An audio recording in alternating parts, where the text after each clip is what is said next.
সকল প্রশংসা আল্লাহ রব্বুল ইজ্জত আল জালালের জন্য, যিনি সর্বশক্তিমান, মহাপরাক্রমশালী। এই মহাবিশ্বের পরমাণু থেকে বিশালকায় গ্যালাক্সির জগৎ পর্যন্ত সমগ্র মহাবিশ্ব জুড়ে তাঁরই রাজত্ব কায়েম রয়েছে। সালাত ও তসলিম প্রেরণ করছি মুহাম্মদুর রাসূলুল্লাহ সাল্লাল্লাহু আলাইহি ওয়াসাল্লামের প্রতি, যিনি সর্বশেষ দ্বীন ও কোরআন নিয়ে কিয়ামত পর্যন্তকার সকল মানব জাতির উদ্দেশ্যে প্রেরিত হয়েছিলেন এবং হেদায়েতের সকল মত পথ স্পষ্ট করে রেখে গেছেন। সম্মানিত মুসল্লিয়ানে কেরাম, আজকে আমার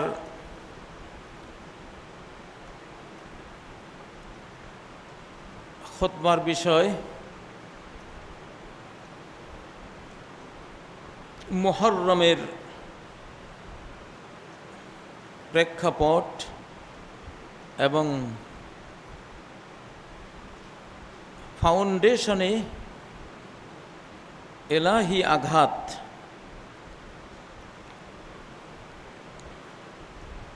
আমরা মুহররম মাস পার করে চলেছি। আশুরার সিয়াম আমরা পালন করেছি।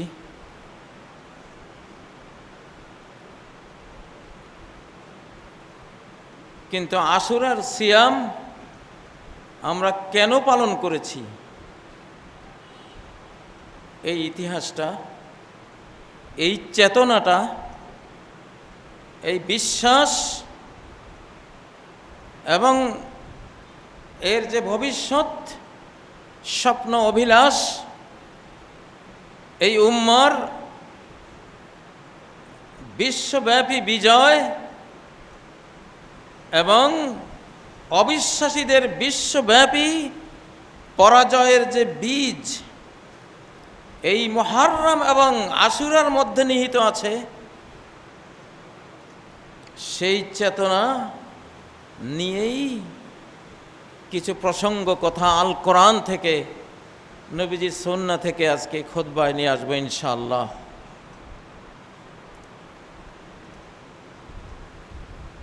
কোরআনে অত্যন্ত বিস্ময়কর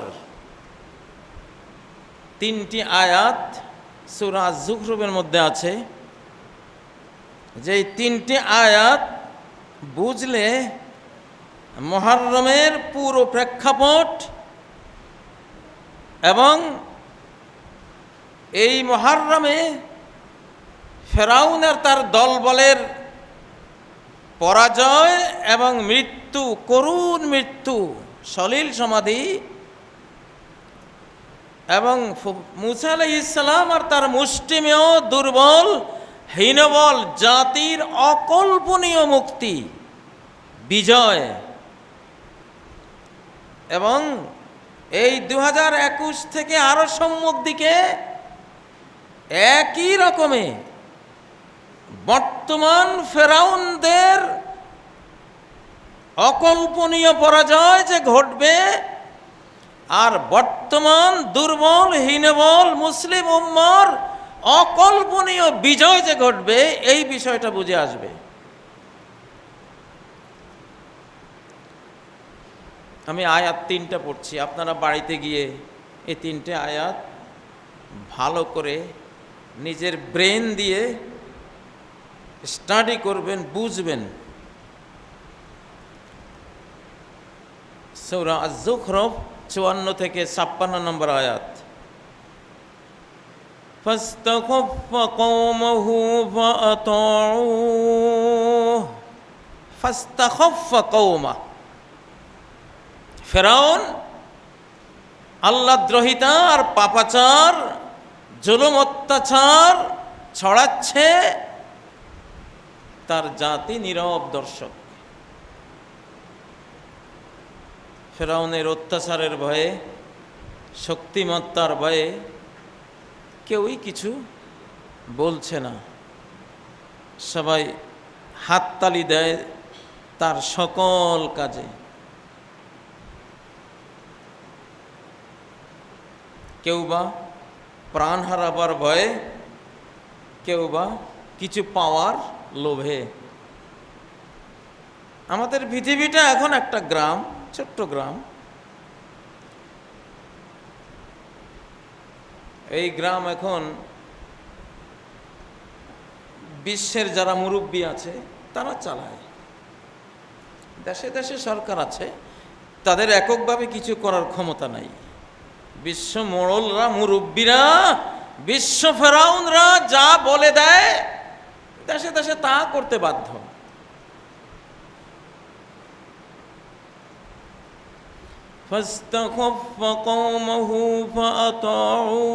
সে তার জাতিকে একটা তুচ্ছ জাতিতে পরিণত করে ফেলেছিল, নগণ্য জাতিতে পরিণত করে ফেলেছিল, বিবেক বুদ্ধিহীন, ন্যায় অন্যায়ের বাঁচ বিচারহীন একটা জাতিতে পরিণত করেছিল। ফাস্তাখফ, একটা ওয়েটলেস জাতি, যাদের কোনো ওয়েট নাই, ওজন নাই, জ্ঞানের ভারিক্কি নাই, ভারিত্ব নাই, হালকা পাতলা ফাতরা জাতিতে পরিণত করে দিয়েছে, বেহুদা জাতি। ফলে তারা তার অনুকরণ করেছে, সে যা বলেছে তাই শুনেছে। বিগত 100 বছর পৃথিবী নামক এই গ্রামের মুরব্বীরা যা বলেছে আমরা তাই করেছি, তাই আমরা শুনেছি, এখনো চলছে সেভাবেই।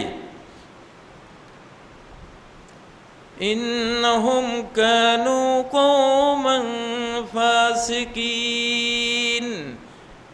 ফেরাউন, তার দলবল, তার জাতি সবাই ছিল ফাসিক, পাপাচারী।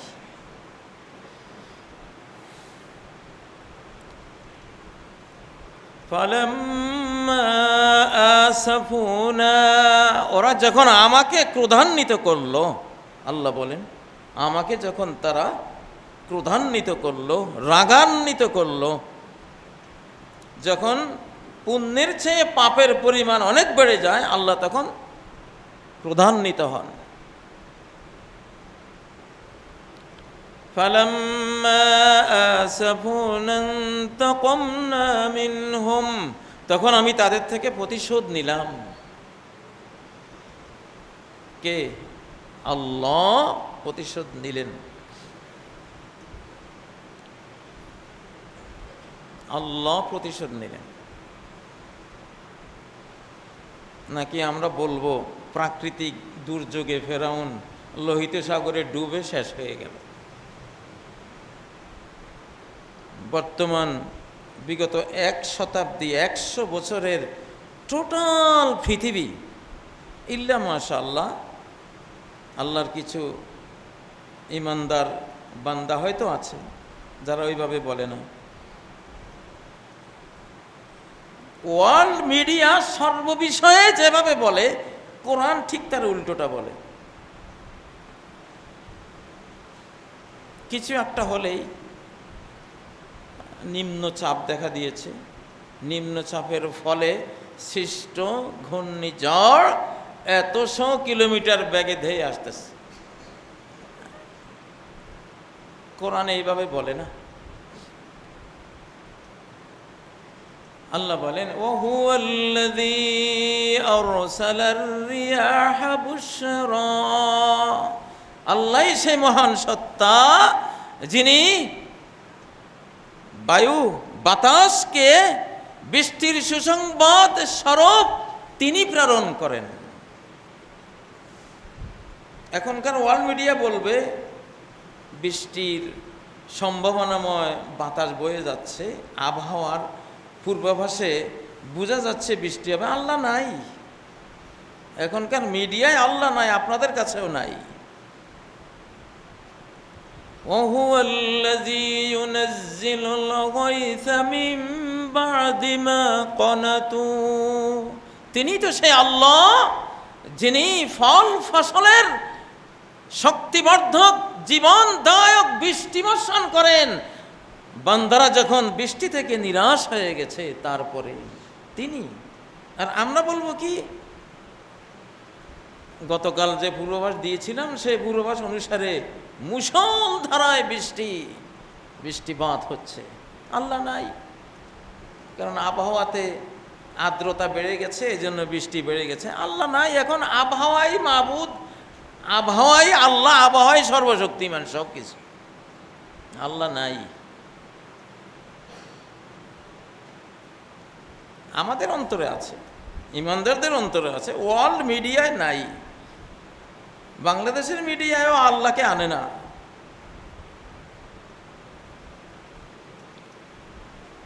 এখানে সিডর, আইলা, নার্গিস, এটা সেটা, ক্যালিফোর্নিয়ায় আরও কত হ্যারিকেন জ্বর, টাইফুন, চীনে, তারপরে অস্ট্রেলিয়ায়, সারা ওয়ার্ল্ডে হচ্ছে। সবাই একই কথা বলে, এত মাইল ব্যাগে, 100 কিলোমিটার ব্যাগে সুপার হ্যারিকেন নাকি সুপার টাইফুন না জানি কি আসতেছে। এই আল্লাহ নাই,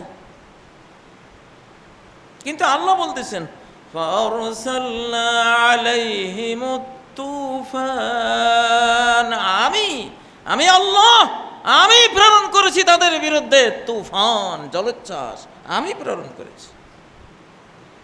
ফাআগরাকনাহুম আজমাইন, আমি ওদেরকে ডুবিয়ে দিয়েছি।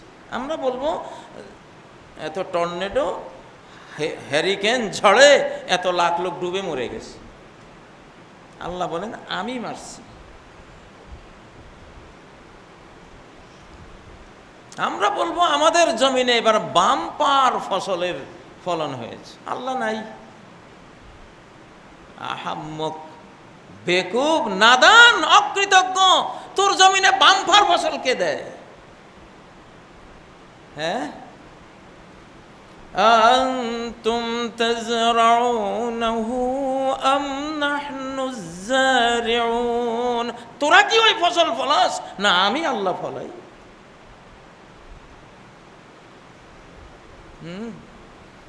ছেলে মেয়ে হয়েছে, হুজুর আমার একটা ছেলে হয়েছে, হুজুর কি খুশি, একটা মেয়ে আছে, 20 বছর পরে একটা ছেলে হয়েছে, অনেক ওষুধ খাওয়াইছি হাসপাতালে, ডাক্তার সাহেব বেশ ভালো, তো ডাক্তার এনে দিয়েছে, এটা ডাক্তারে বানাইছে।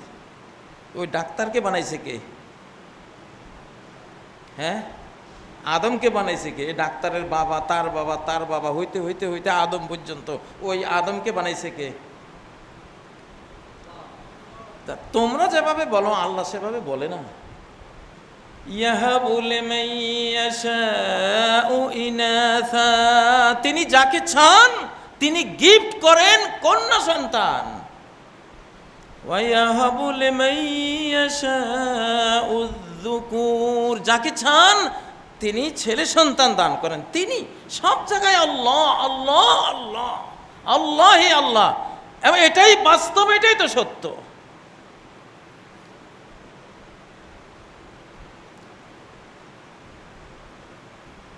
উনি এত ভোট পেয়ে উনি বিজয়ী হয়েছেন, সারা বিশ্ব মিডিয়ায় অমুক দল এত লাখ এত কোটি ভোট পেয়েছে, ভোটে তাকে নিয়ে আসছে, আল্লাহর কোনো ভূমিকায় নেই।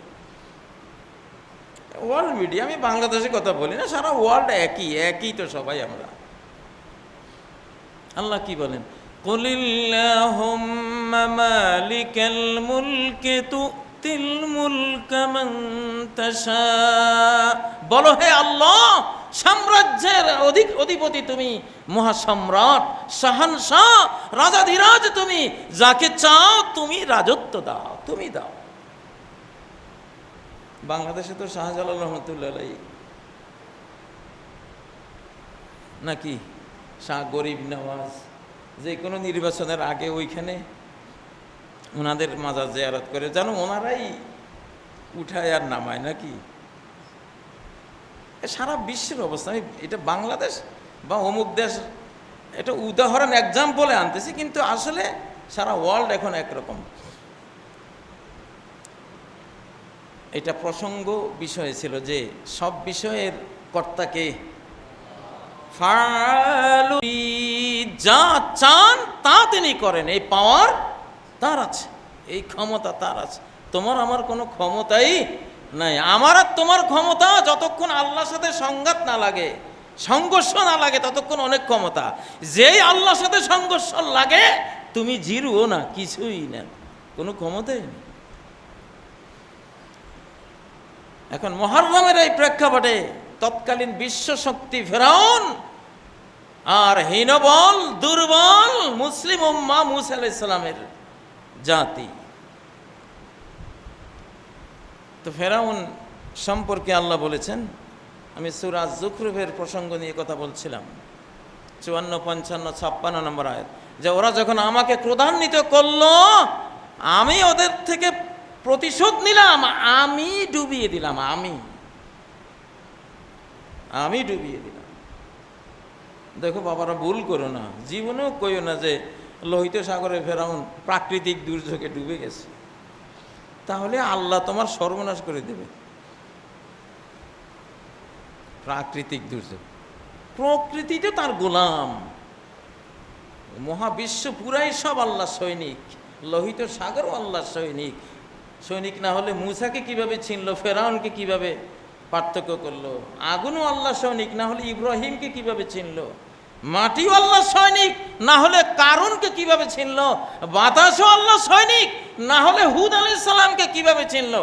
তার আদ জাতিকে 80 হাত বালির নিচে দাফন করে দিল, আর হুদ আলাইহিস সালামের দুর্বল ইমানদারদের বাইরের পাশে দিয়ে যেতে একেবারে মৃদু সমীরণ হয়ে পার হয়ে গেল। কেমনে চিনলো? মহাবিশ্বের সব কিছু কার সৈনিক? ওয়ালিল্লাহি জুনুদুস সামাওয়াতি ওয়াল আরদ, আসমান জমিনের কুল সৃষ্টি জগৎ আল্লাহর সৈনিক। একটা কমান্ড শুধু দেবে, তারা ক্রিয়াশীল হয়ে যাবে। তা আমি প্রতিশোধ নিলাম, ডুবিয়ে দিলাম, আমি ডুবিয়ে দিয়েছি। প্রাকৃতিক দুর্যোগ বলতে কিছুই নেই, সব আল্লাহ ঘটিত দুর্যোগ, আল্লাহর পক্ষ থেকে প্রেরিত দুর্যোগ। প্রাকৃতিক দুর্যোগ যে বিশ্বাস করবে সে আল্লাহকে অবিশ্বাস করলো, প্রাকৃতিক দুর্যোগ যে বলল সে আল্লাহকে অবিশ্বাস করলো। যেমন বুখারী মুসলিমের হাদিস, আম্মা মান ক্বালা মুতিরনা বিফাদলিল্লাহি ওয়া রাহমাতিহি, যে বলবে আল্লাহর অনুগ্রহ আর রহমতে বৃষ্টিপ্রাপ্ত হয়েছি, ফাযালিকা মুমিনুন বি, সে আমার প্রতি ঈমানদার হয়েছে। ও মুমিনুন বিল কাওকাব, আর নক্ষত্র গ্রহ তারা প্রকৃতির সাথে কুফরি করেছে, সে আমাকে বিশ্বাস করেছে, প্রকৃত স্রষ্টা যে আমি। ও আম্মা মান ক্বালা মুতিরনা বিনাউইন কাযা ওয়া কাযা, যে বলবে অমুক গ্রহ তারার উত্থান পতনে, আগমন প্রস্থানের কারণে, প্রাকৃতিক এই কারণে বৃষ্টি হয়েছে, ফাযালিকা কাফিরুন বি, সে আমার সাথে কুফরি করলো আর নক্ষত্র বা প্রকৃতিকে কি করলো? বিশ্বাস করলো। একজন মুমিন কখনো বলবে না এটা কি প্রাকৃতিক দুর্যোগ। ফেরাউন প্রাকৃতিক দুর্যোগে মারা যায়নি, কিন্তু ফেরাউনের বেঈমান জাতির অবশিষ্টরা, ওরা বলছিল যে আমাদের রাজা সাগরে পার হতে গিয়ে এক সাগর দুর্যোগে, প্রাকৃতিক দুর্যোগে শেষ হয়ে গেছে। ওরা তাই বলেছিল। আল্লাহ বলেন আমি ডুবিয়ে দিয়েছি। ফাজআলনাহুম সালাফাও ওয়া মাসালাল লিল আখিরিন। এই আয়াতটার উপরে একটা বিশাল বই লেখা যেতে পারে। এই আয়াতটার উপরে একটা বিরাট ইতিহাস লেখা যেতে পারে। 56 নম্বর আয়াত, সূরা যুখরুফ। ফাজআলনাহুম সালাফান ওয়া মাসালাল লিল আখিরিন, আমি শেষ যুগের মানুষগুলির জন্য, অবিশ্বাসীগুলির জন্য, নাস্তিকগুলির জন্য, পাপাচারীদের জন্য 2021, 22, 23, 24 আরো সামনে এগিয়ে যান, এই শেষ জমানার আল্লাহদ্রোহীদের জন্য, শেষ জমানার নাস্তিকদের জন্য, শেষ জমানার জালিম বেঈমান পাপাচারীদের জন্য আমি ফেরাউন আর তার দলবলকে বানিয়েছি সালাফান ও মাসালান। সালাফ এদের অগ্রজ, এদের অগ্রবর্তী ধ্বংসপ্রাপ্ত বেঈমান। ওরা যেই যেই কারণে ধ্বংস হয়েছে সেই সেই কারণ শেষের বেঈমানদের মধ্যেও পাওয়া যাবে, এবং যেই যেই কারণে ওরা ডুবেছে ধ্বংস হয়েছে সেই সেই কারণে শেষ জমানার বেঈমান নাস্তিক পাপাচারীরাও ধ্বংস হবে। কোরআনের লেখা, খণ্ডাবার কোনো শক্তি কারো নেই। একটা আয়াত 2021 থেকে সামনের গোটা ইতিহাস তুলে ধরছে, একটা আয়াত। ফাজআলনাহুম সালাফাও ওয়া মাসালাল লিল আখিরিন। তোমাদের সালাফ, সালাফ সালাফ মানে অগ্রজ, পূর্ববর্তীরা, পূর্বসরীরা পৃথিবীতে এসে ওই পূর্বসূরি ফেরাউন নিজে আইন দিয়েছে। পৃথিবীতে নিজে ছিল না, এসে বলে যে আমি এটার মালিক, আনা রব্বুকুমুল আ'লা, আমি তোমাদের বড় রব, বড় মাবুদ, আমার আইন মতে চলতে হবে। তো 2021, 22, 23, 24 সামনের দিকের বিশ্ব শক্তিরা যদি ফেরাউনের সেই স্বভাব চরিত্র, কর্মচরিত্র, সেই জুলুম অত্যাচার, সেই পাপাচার, সেই অহংকার তোমাদেরকে পেয়ে বসে, তাহলে আমি সূরা যুখরুফের 56 নম্বর আয়াত তোমাদেরকে উপহার দিলাম আজকে, অপেক্ষায় থাকো। শুরু হয়েছে তো ধরা ইনশাআল্লাহ। সূরা যুখরুফের 56 নম্বর আয়াতের সিনারিও, দৃশ্যপটে আসা শুরু হয়েছে তো ইনশাআল্লাহ। ফাজআলনাহুম সালাফা, শেষের বেঈমানদের জন্য ফেরাউন আর তার দলবলকে আমি সালাফ, পূর্বসূরি বানিয়েছি। ওয়া মাসালান, মাসাল এক্সাম্পল, তোমরা যেমন, ও যেমন, তোমরা যদি হও তেমন, তাহলে ও মরেছে যেমন তোমরাও মরিবে তেমন, তোমরাও মরবে তেমন। মাসাল এক্সাম্পল। 2021 থেকে সামনের দিকে পাপাচারীরা কিভাবে মরবে, কিভাবে ধ্বংস হবে যদি দেখতে চাও, তাহলে ফেরাউনের ইতিহাস পড়ে দেখে নাও। ইতিহাস কথা বলে, আর তারিখ ইউরিদু নাফসা, ইতিহাস বারবার ফিরে আসে। কি আশ্চর্য আয়াত, কি বিস্ময়কর আয়াত। এখন ফেরাউনকে ধীরে ধীরে আল্লাহ কিভাবে মেরেছিলেন? দরবাতুল কওয়াইদ, সব জাতিকে আল্লাহ মারার আগে তার ফাউন্ডেশনে আঘাত করেন, ছাদে না, তার ভিত্তিমূলে আঘাতটা করেন। এই ভিত্তিমূলে যে আঘাত করেন এইটা বোঝার জন্য সূরা নাহলের 26 নম্বর আয়াতটা নেন। قَدْ مَكَرَ الَّذِينَ مِنْ قَبْلِهِمْ, এদের আগের পাপাচারী অবিশ্বাসীরাও আল্লাহর বিরুদ্ধে, আল্লাহর দ্বীনের বিরুদ্ধে ষড়যন্ত্র করেছিল, হাজারো ষড়যন্ত্রের জাল বিস্তার করেছিল। فَأَتَى اللَّهُ بُنْيَانَهُمْ مِنَ الْقَوَاعِدِ, আল্লাহ তাদের বিল্ডিংয়ে আঘাত করেছে ফাউন্ডেশনের দিক থেকে, উপরের দিক থেকে না। ছাদে হাতুড়া দিয়ে পিটালে শুধু ছাদে ভাঙে, গোটা বিল্ডিং ভাঙে না। ফাউন্ডেশনে মারলে গোটা বিল্ডিং ধসে পড়ে। ভূমিকম্প তো ওই কাজটাই করে, ঢেউয়ের মতো তরঙ্গ দিয়ে ফাউন্ডেশনে আঘাত করে, গোটা বিল্ডিং বসে যায়। বুলডোজার দিয়ে নিচতলায় যখন ধাক্কা মারে গোটা বিল্ডিং মড়মড় করে বসে যায়। এখন আপনার আমার ফাউন্ডেশন কি? ফেরাউনদের ফাউন্ডেশন কি? জীবনের ফাউন্ডেশন কি? তাদের সভ্যতা সংস্কৃতির ফাউন্ডেশন কি? তাদের রাষ্ট্রশক্তির ফাউন্ডেশন কি? তাদের সমর শক্তির ফাউন্ডেশন কি? তাদের বিশ্ব পাপাচারের ফাউন্ডেশনটা কি? আল্লাহ জানেন না কি জানেন না? আল্লাহ বলেন আমি কিন্তু এই আগার মধ্যে আঘাত করব না, ছাদে আমি হাতুড়া মারবো না, হাতুড়া মারবো তোমার জীবনের ভিত্তিমূলে, ফাউন্ডেশনের মূলে আঘাতটা করব। ফাতাল্লাহু বুনিয়ানাহুম মিনাল কওয়াইদ, কওয়াইদ মানে ফাউন্ডেশন।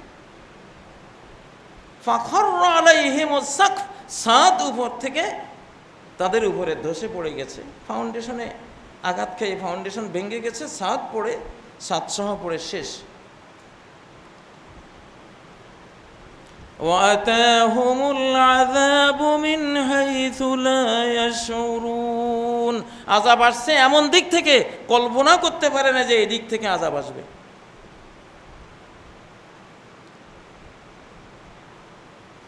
কি সেই ফাউন্ডেশন? এই ফাউন্ডেশন কোরআনে খুঁজলে পাওয়া যায়। একটা হলো দুর্ভিক্ষ, জীবনের ফাউন্ডেশন, জীবনের ভিত্তি বুনিয়াদ পানাহারের উপরেই ভিত্তিকৃত। এই শরীরের একটা সেলও বাড়বে না যদি পানাহার না থাকে, হারিয়ে যাবে, হারিয়ে যাবে। খাবার নাই, যে সৈন্যবাহিনীর খাবার থাকে না, ওরা আত্মসমর্পণ করে, কি করবে? ওসমানী খেলাফত যখন প্রথম বিশ্বযুদ্ধে হেরে যায়, খাদ্যের অভাবে, দারিদ্র্যের কারণে, দুর্ভিক্ষের কারণে হেরে গেছে।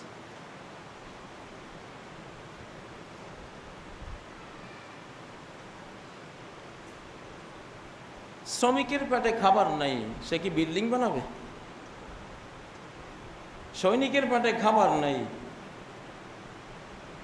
ক্ষুধার আক্রমণেই তো সে বেচারা ধরাশায়ী, সে কিসে যুদ্ধ করবে?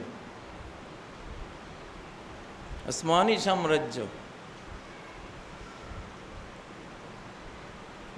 খাদ্যের অভাবে শেষ হয়েছে। সৈনিকরা, জার্মানি প্রথম বিশ্বযুদ্ধে তাদের বিশাল 30 লক্ষ আর্মিকে পোষার মতো সেই টাকা, সেই সম্পদ, সেই খাদ্য ছিল না, শেষ। কি করবে?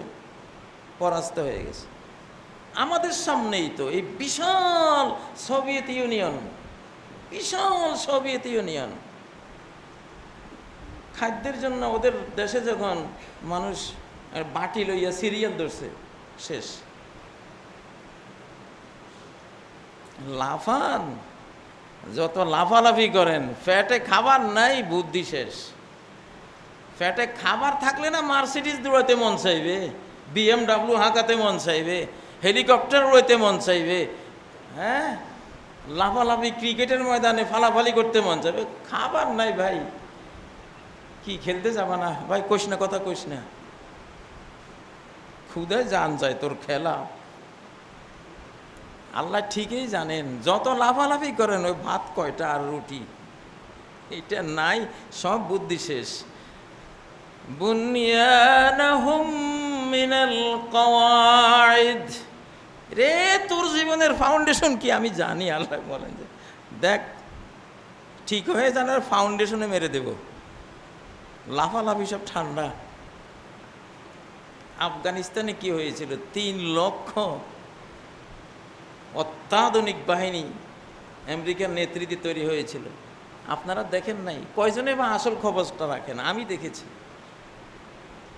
সবের মাসুর, মিশরের একজন বড় ইউটিউবার আছেন, রাষ্ট্রবিজ্ঞানী, উনি দেখিয়েছেন আশরাফ গনির সৈনিকরা ভাত নাই, রুটি নেই, কয়টা খাবারের জন্য বাটি নিয়ে সিরিয়াল, বেতন নাই, বউ বেটি চিৎকার দিতেছে বাড়িতে, খাবার নাই, খাবার নাই, বেটা যুদ্ধ করবো তোর জন্য। বিশ্ব রাজনীতি আল্লাহ তাআলা কোরআনের এক আয়াতের 2 থিওরিতে সারাই দিয়েছেন।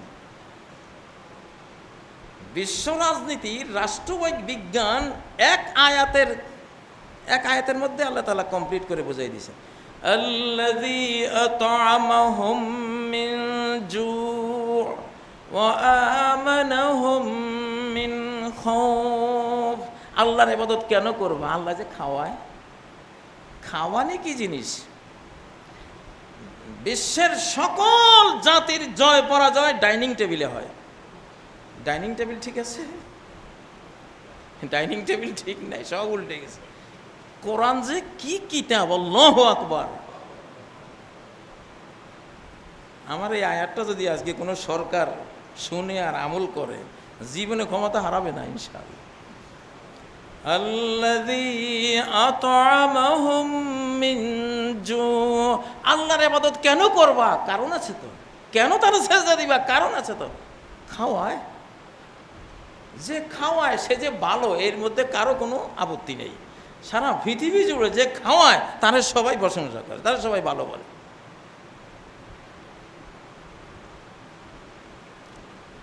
মানব জাতি দুইটা জিনিস নিয়ে এজমা করেছে, সর্বসম্মত মত দিয়েছে যে দুইটা জিনিস ভালো। এক, যে খাওয়াইতে পারে, দুই, যে বাঁচাইতে পারে। তো দুইটাই তো আল্লাহ দিচ্ছে। আয়াতের শেষ অংশ কি? ওয়ামানাহুম মিন খাউফ, জীবন হারাবার শঙ্কা থেকে, ভয় ভীতি থেকে তোমাকে বাঁচিয়ে দিয়েছেন, নিরাপত্তা দিয়েছে। খাওয়ালেনও তিনি, বাঁচালেনও নি। তো বেটা তুই সেজদা দিবি আর কারে? আছেটা কে আর? বিশ্বের পরাশক্তিরা হেরে যায় যখন খাওয়াইতে পারে না আর বাঁচাইতে পারে না। আর যেই কোনো শক্তি টিকে যায় যখন খাওয়াইতে পারে, বাঁচাইতে পারে। আল্লাহ তাকে তৌফিক দেন। এই দুইখান আফগানিস্তানে এটা হয়েছিল, খাওয়াইতে পারে নাই, শেষ। আপনার ঘরের স্ত্রী থাকবে, খাওয়াইতে না পারলে একদিন, 2 দিন, 3 দিন সোজা বাপের বাড়ি চলে যাবে। আর ওর সংসার করে কে? একটা স্ত্রী রাখা যায় না খাওয়ানো ছাড়া না। তুমি 3 লাখ সৈন্য পালবা খাওয়ানি ছাড়া। ঘটনা এটা ঘটেছে। সোভিয়েত রাশিয়া ধ্বংস হয়েছে ওই কারণে, ওসমানী খেলাফত হারিয়েছিল ওই কারণে, জার্মান বিশ্বযুদ্ধের পরাজয় হয়েছিল ওই একই কারণে, এই যে গত সপ্তাহের পরাজয় ওইটা ওই কারণে। করোনার কারণে জো বাইডেনের অবস্থা শেষ, ইউরোপের অবস্থা যায়, অর্থনীতি নাই। বাংলাদেশের গার্মেন্টস শিল্প এত বেশি রাইজ করতেছে কেন? রিজনেবল প্রাইজে এরা দিতে পারে। অত কস্টলি, অত দামিগুলি এখন বাবারে, এখন ফ্যাটে ভাত নাই, অত দামি ড্রেস যারা বেশি বেশি দামেরটা বিক্রি করে ওটা কেনার দরকার নাই, বাংলাদেশে যা। এরা রিজনেবল, এরা মোটামুটি জিনিস ভালো দেয়, দামও অত বেশি না। হুমড়ি খেয়ে পড়ছে সবাই। তাতে বাংলাদেশে এখন $48 বিলিয়ন রিজার্ভ, আলহামদুলিল্লাহ। মাঠটা আল্লাহ দিছে ফ্যাটের মধ্যে। কয় তেরে ফ্যাটে লাথি মারিস না আমার। বাইডেন বলেন আর অমুক বলেন আর তমুক বলেন, আল্লাহ পেটে লাথি মারি দিছে একটা, শেষ। ফাতাল্লাহু বুনিয়ানাহুম মিনাল কওয়াইদ। দরবাতুল কওয়াইদ, আল্লাহ কি স্ট্র্যাটেজিক আঘাতটা করেছেন যে ভিত্তি বুনিয়াদে মাঠ দিয়ে দিয়েছে। সামনে আসতেছে কুরাইশকে আল্লাহ তাআলা এই দরবাতুল কওয়াইদ একটা দিয়েছিলেন।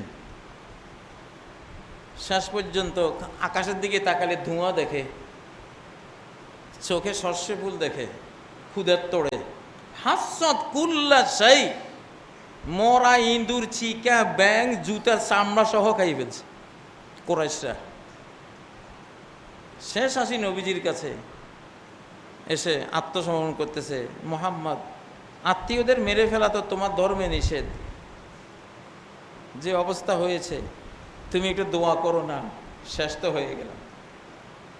আসলে কি যে একটা ধরা, খাবার বন্ধ হয়ে গেলে সব কুপকার না। আমার যদি পেটে একটু আজকে সকালে কিছু না খেতাম বা গতকাল পর্যন্ত আমার কিছু খাবার না জুটতো, আমি আজকে এসে বক্তৃতা করতাম। আব্দুর রাজ্জাক সাহেবকে ফোন দিতাম, আজকে আমি খুতবা দিতে পারতাম না। বলে কেন কেন বলেন না, অবস্থা ভালো না, আজকে আসবো না।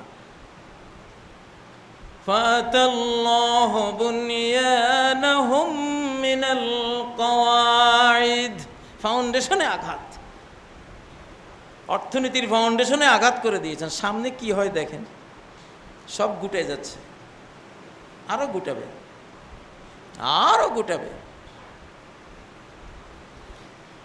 আরেকটা ফাউন্ডেশনের আঘাত, স্বাস্থ্য।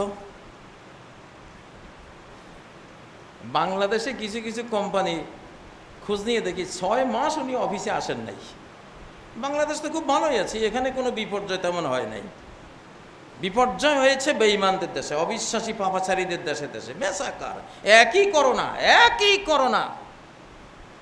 ভারতে যে মেসাকার হয়েছে বাংলাদেশে হয়নি, হবেও না ইনশাআল্লাহ। আমেরিকা যে মেসাকার হয়েছে বাংলাদেশে হয়নি, হবেও না ইনশাআল্লাহ। ব্রাজিলে যে মেসাকার হয়েছে এখানে হয়নি এবং ইনশাআল্লাহ হবে না। ইটালিতে, ফ্রান্সে, স্পেনে, বিশ্বের বিভিন্ন দেশে, মুসলিম ওয়ার্ল্ডের একমাত্র ইরান, যারা অনেক বেশি ইসলামের মধ্যে ঝামেলা তারা ঢুকাইছে, ওই জন্য আল্লাহ একটু ওদেরকে রহমত স্বরূপ কিছুটা ভোগান্তি দিয়েছেন, কিন্তু ওই রকম না, অমুসলিমদের মতো না। এমন কৌশলগত মার আল্লাহ দিয়েছেন, স্বাস্থ্যের ফাউন্ডেশনে মার দিয়ে দিয়েছেন। সব ঘরে কোয়ারেন্টাইন, কিনা কয় লকডাউন, তারপরে সামাজিক দূরত্ব, মানে কি অবস্থা। আর আমরা বাংলাদেশিরা আলহামদুলিল্লাহ, আমরা তো দেখি ঠিকই আছি, ইমানের বর্মের ভিতরে, দুর্গের ভিতরে আমরা আছি। যদিও ভ্যাকসিন, টিকা, ঔষধ এগুলো ইসলামে ভ্যালিড, সেগুলো নেব আমরা। স্পিরিচুয়াল ট্রিটমেন্ট, ফিজিওলজিক্যাল, আমরা ফিজিক্যাল ট্রিটমেন্টের চেয়েও স্পিরিচুয়াল ট্রিটমেন্ট সবাই গ্রহণ করি। আমাদের কোরআনের শুরু হয়েছে শেফার সূরা দিয়ে, শেষও হয়েছে শেফার 2 সূরা দিয়ে। শুরু হয়েছে সূরাতুল ফাতিহা, বিশাল শেফার সূরা, 7 বার পড়ে ফু দিলে যেই কোনো রোগে একটা ক্রিয়া করবেই।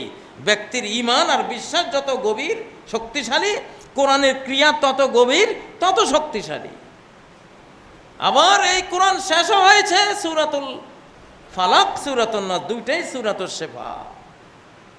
শেফা দিয়ে শুরু, শেফা দিয়ে শেষ, স্পিরিচুয়াল ট্রিটমেন্ট। সামনে দরবাতুল কাওয়াইদ, স্বাস্থ্যের ফাউন্ডেশনে আল্লাহ আঘাত করেছেন। এখন ঘর বসা, নড়াচড়াই করতে পারে না, অর্থনীতির উন্নতি করবে কোত্থেকে? হেদায়েত না হলে, আল্লাহর পথে ফিরে না আসলে আরো বড়টা আসবে ইনশাআল্লাহ, আরো বড়টা আল্লাহ আনবেন। সম্মানিত মুসল্লিয়ানে কেরাম, সূরা যুখরুফের 56 নম্বর আয়াত বর্তমান বিশ্বের ফুল সিনারিও ধারণ করতেছে। একটু গবেষণা করলেই বেরিয়ে আসবে। আশুরার রোজা কেন রাখতেন নবীজি? কেন? যে মুসা আলাইহিস সালাম যেভাবে বেঁচে গিয়েছিলেন, বিশাল নির্যাতনের পর নির্যাতন শেষে বেঁচে গিয়েছিলেন, আমার উম্মত শেষ জমানায় ওইভাবে বেঁচে যাবে। উম্মত 1450 বছর পরে বাঁচবে, এরও কয় হাজার বছর আগে মুসা আলাইহিস সালাম বেঁচে ছিল তার মতো। এই জন্য নবীজি এই উম্মতের জন্য 1400 বছর আগে থেকেই শুকরানার রোজা প্রবর্তন করে দিয়েছেন। আসলে সিয়ামের মূল মর্ম এখানে, যে মেসেজ, যে আমার উম্মত ভয় পেও না, মুসা আলাইহিস সালাম যেভাবে বেঁচে গিয়েছিলেন তোমরাও সেইভাবে বেঁচে যাবে। রোজাটা এই জন্য রেখে দিলাম, শুকরিয়া।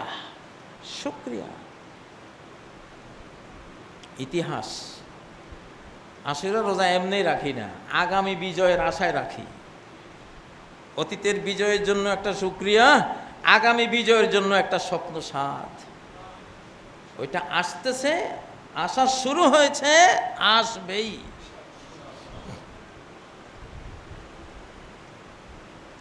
সম্মানিত মুসল্লি ভাইয়েরা, গোটা মুসলিম উম্মার এখন জাগরণের সময়। জাগরণ, স্বাধীন চেতা মুসলিমদের আল্লাহ পছন্দ করেন। স্বাধীন, আমরা বাংলাদেশ, আমরা স্বাধীন জাতি। আফগানিস্তানে যা হয়েছে, যেটা হয়েছে, আমেরিকান গোয়েন্দারা বিমানে বসে বসে আফগানিস্তানের যোদ্ধাদের যেই বক্তব্য রেকর্ড করেছে, সবগুলি বক্তব্য একসাথ করে তারা যেটা বলছে, তাদের 20 জন গোয়েন্দা কর্মকর্তা যারা পশতুন ভাষা বুঝতো, পশতুন ভাষা পাঠানদের ভাষা বুঝতো, ওরা বলছে যে আমরা মার্কিন সৈনিক যখন আক্রমণ করতে যায় তাদের উপরে, স্থলবাহিনী যখন যায় তখন উপর থেকে আমরা গাইড দিচ্ছি বিমান বাহিনী। ওদের প্রত্যেকটা মোবাইলের সংবাদ আমরা আকাশ থেকে কালেক্ট করতেছি। ওদের প্রত্যেকটা মুখের কথা, এমন যন্ত্র আমাদের আছে, ওরা যে একজন আরেকজনকে বলে, কথা বলে মোবাইল ছাড়া, ওইটাও আকাশ থেকে আমরা কালেক্ট করছি সব। এবং কোথায় কি বলতেছে, কোথায় কাকে যেতে বলেছে, ওখানে গিয়ে বোম্বিং করেছি। তারপরে স্থলবাহিনীকে বলছি তোমরা যাও। আমাদের বোম্বিংয়ের পরে দেখলাম কেউ নেই, সব মারা গেছে। কিন্তু আমাদের মার্কিন সৈন্য যখন আসতে বিদায় নিতে শুরু করেছে, কোত্থেকে এরা আসলো, চতুর্দিক থেকে এসে আমাদের সৈনিকদেরকে মেরে দিল। এই ধ্বংসস্তূপের থেকে কোত্থেকে আসলো? তো ওরা বলতেছে আফগানিস্তানে তাদের একটাই কথা আমরা শুনতাম, দেশ মুক্ত করব, দেশকে দখলদার মুক্ত করব, আফগানিস্তানকে আমরা হানাদার মুক্ত করব, স্বাধীন। এটা ফ্রিডম ফাইটার, এরা মুক্তিযোদ্ধা, আসলে মুক্তিযোদ্ধা। ধর্মকর্ম যার যার ধর্ম সে পালন করবে। খ্রিস্টানরা জয়ী হলে খ্রিস্টানদের ধর্ম পালন করে, ইহুদিরা জয়ী হলে ইহুদি ধর্ম পালন করে, হিন্দুরা জয়ী হলে আরএসএস তারা ক্ষমতা পেলে তাদের ধর্ম নিয়ে তারা চেতনা প্রকাশ করে, মুসলিমরা জয়ী হলে তাদের ধর্মের কথা বলবে, এটা অন্য বিষয়, স্বাভাবিক। কিন্তু আফগানিস্তানে মূল বিষয় ছিল স্বাধীনতার যুদ্ধ, মুক্তিযুদ্ধ। এইভাবে জিনিসটাকে মার্কিন গোয়েন্দাদের কথায় উঠে এসেছে। এদের মুখে যতবার শুনেছি, যতই মরেছে, মরার পরে ওরা একটাই বলেছে, একদিন না একদিন এই দেশকে স্বাধীন করবই আমরা মরে গেলে আমাদের শিশুরা হানাদারদের বিরুদ্ধে লড়ে আফগানিস্তানকে দখলদার মুক্ত করবে। এই ছিল মার্কিন গোয়েন্দা রিপোর্ট। আরবি সাবের মাসহুর তার একটা ইউটিউব চ্যানেলে তিনি এই তথ্যগুলি দেন প্রমাণ সহ। মার্কিন গোয়েন্দাদের সমস্ত কথা, সমস্ত রিপোর্টে একটাই কথা, ওরা যেখানে যুদ্ধ করেছে একটা কথাই বলেছে, দেশ দখলদার মুক্ত করতে হবে, দেশকে স্বাধীন করতে হবে, পরাধীনতার শৃঙ্খল ভাঙতে হবে। আমার মনে হয়েছে তারা যে যুদ্ধটা করেছে, তারা তো ছাত্র, ফার্সিতে তলেব মানে ছাত্র, তলেব, আরবিতেও মানে ছাত্র, ফার্সিতেও তলেব মানে ছাত্র, উর্দুতেও তলেব মানে ছাত্র। ফার্সিতে বহু বচনের জন্য আলিফ নুন ব্যবহার হয়, তলেবের পরে আলিফ নুন লাগিয়ে তলেবান, ছাত্র সমাজ। বাংলাদেশে তলেবানের অনুবাদটা ছাত্র লীগ হলে সবচেয়ে ভালো হয়। বঙ্গবন্ধুর, আমি এই যুগের কথা বলছি, বঙ্গবন্ধুর ছাত্রলীগ, বঙ্গবন্ধু ছাত্রলীগ দিয়ে যে যুদ্ধটা করেছিলেন তারা ঠিক এই কাজটাই করেছে। তলেবানকে অনুবাদ করলে ছাত্র সমাজ, ছাত্র সমষ্টি, ছাত্রলীগ, লীগ ইংরেজি। তো বঙ্গবন্ধু যে যুদ্ধটা করেছিলেন, স্বাধীনতার যুদ্ধ করেছিলেন, এরাও ওই কাজটাই করেছে। মার্কিন গোয়েন্দারা এইটাই বলছে। আমরা বুঝতেছি ওরা মোল্লা মুন্সি, ওরা কাঠমোল্লার দল, এরা জেহাদ করেছে, এরা ধর্মযুদ্ধ করেছে। আসলে মার্কিন গোয়েন্দার ভিতরে এটা নাই, শুধু স্বাধীনতা, শুধু স্বাধীনতা, ফ্রিডম ফাইটার। এই জন্যই গোটা বিশ্বে ওদের মূল্য দিচ্ছে, এখন মূল্য দেবে। আসলে ও স্বাধীনতা সব কিছুর আগে, স্বাধীনতা সব কিছুর আগে, ইবাদতের আগেও স্বাধীনতা। রব্বি জাল হাযাল বালাদা আমিনা, হে রব এই দেশকে আপনি আগে নিরাপত্তা দেন, আগে ইবাদত করার তৌফিক দেন। এটা বলেন নাই ইব্রাহিম আলাইহিস সালামের দোয়া, সূরা ইব্রাহিমের 35 নম্বর আয়াত থেকে দেখে নেবেন। রব্বি জাল হাযাল বালাদা আমিনা, এখানে একটু বাঁচতে পারি, যাতে বাঁচার মতো জীবন ধারণের সেই নিরাপত্তা আল্লাহ আগে দান করেন। নিরাপত্তা আগে, স্বাধীনভাবে বেঁচে থাকার অধিকার আগে আগে চেয়েছেন নবী ইব্রাহিম আলাইহিস সালাম। তারপরে বলেছেন ওয়াজনুবনি ওয়া বানিয়া আন না'বুদাল আসনাম, আমাকে স্বাধীনতা দান করুন, মুক্তিযোদ্ধা হওয়ার তৌফিক দান করুন। কোনো সন্ত্রাস, কোনো রকমের মুসলিমে মারামারি করিয়ে রক্তপাত করা, জনগণ সরকার যুদ্ধ লাগিয়ে খুনাখুনি লাগা, এটা ইসলাম নয়, এটা ইসলামে কোথাও নেই। ইসলাম হলো কেউ তোমার স্বাধীনতা হরণ করলে, তোমাকে পরাধীনতার শৃঙ্খলে আবদ্ধ করলে, সেখানে তুমি ফ্রিডম ফাইটার হতে হবে, মুক্তিযোদ্ধা। আল্লাহ তাআলা আমাদেরকেও যুগে যুগে যখনই প্রয়োজন হবে, মুসলিম দেশে দেশে আজকে এটা কেন এত প্রয়োজন, আমি দ্বিতীয় খুতবায় কিছুটা আলোকপাত করব ইনশাআল্লাহ। আল্লাহ তাআলা আমাদেরকে অকুত ভয়ে দুঃসাহসী মুক্তিযোদ্ধা, ফ্রিডম ফাইটার, দেশ রক্ষাকারী জাতি হিসেবে কবুল করুন। আকুলু কাওলি হাযা ওয়া আস্তাগফিরুল্লাহ লি ওয়া লাকুম ফাস্তাগফিরুহু ওয়া তুবু ইলাইহি ইন্নাহু হুয়াল গফুরুর রহিম।